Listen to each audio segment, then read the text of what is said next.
Looks pretty good.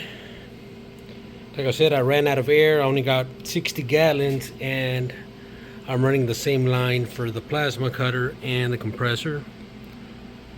So it's a bit sloppy out here, but other than that, it's pretty good.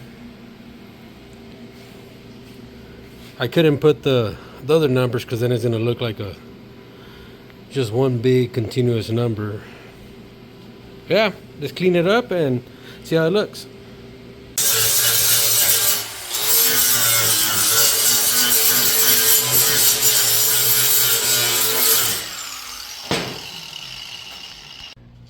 Alright guys, so that's how it's supposed to look. I got some bricks holding up the grill. Got a little gap here, I still gotta center it. And I'll probably put some 1/8 or 1/4 inch angle little pieces just so the grill grate sits flat. And I got a weld either on that side, across, and here a piece of flat stock just to hold it from warping.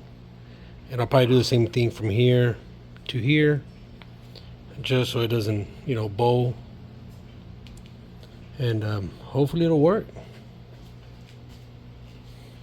And I'll probably put a small little handle here, just make it easier to remove it instead of having one little loop here.